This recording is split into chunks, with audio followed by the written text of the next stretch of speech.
George Hardy, a decorated World War II veteran and one of the last surviving members of the pioneering Tuskegee Airmen, has passed away at the age of 100. His death was announced Friday by the Tuskegee Airmen Incorporated National Office, which honored his extraordinary life and service. His legacy is one of courage, resilience, tremendous skill, and unwavering perseverance in the face of racism, prejudice, and other evils, the organization wrote. We are forever grateful for his sacrifice and will hold dear to his memory. Born in 1925 in Philadelphia, Pennsylvania, Hardy was the second oldest of 7 children. He vividly remembered hearing about the attack on Pearl Harbor on December 7, 1941, while doing his homework, as a radio broadcast of an Eagles football game was interrupted with the shocking news. Inspired by his older brother, who served as a Navy cook in the North Atlantic, Hardy initially sought to enlist in the Navy at 17. His father, however, refused to sign the enlistment papers, knowing the limited roles available to black servicemen at the time.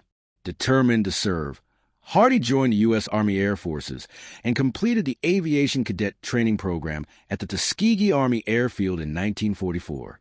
Trained as a single-engine pilot, he was commissioned as a second lieutenant and deployed to Italy in early 1945, joining the famed all-black 99 Fighter Squadron, 332nd Fighter Group. At just 19, Hardy became the youngest red-tail fighter pilot to fly a combat mission over Europe. He flew 21 missions over Germany and occupied Europe in his P-51 Mustang, often escorting bomber formations. In a 2014 oral history interview with the National World War II Museum, Hardy recalled one mission where his aircraft was struck by small arms fire during a strafing run.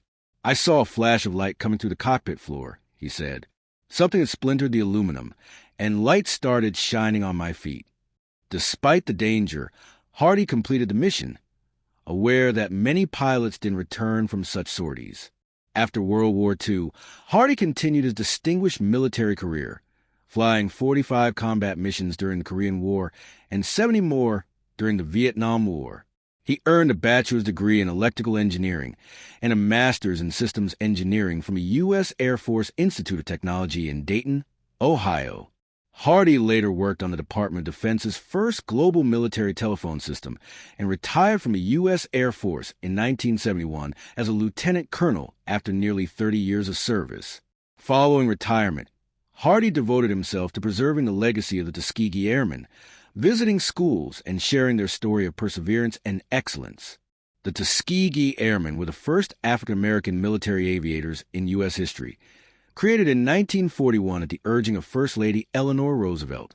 The 99 Fighter Squadron and the 332nd Fighter Group went on to complete more than 15,000 sorties and nearly 1,600 missions over Nazi-occupied Europe, protecting bombers and destroying enemy targets. In recognition of their groundbreaking service, the Tuskegee Airmen received the Congressional Gold Medal in 2007. In 2024, the National World War II Museum presented them with the American Spirit Award, the institution's highest honor, for their courage and patriotism in the face of adversity.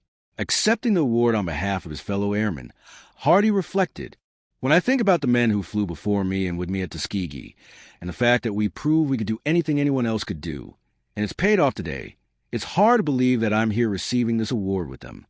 We are deeply grateful for Mr. Hardy's service, leadership, and friendship. Our thoughts are with his family and all who were inspired by his life.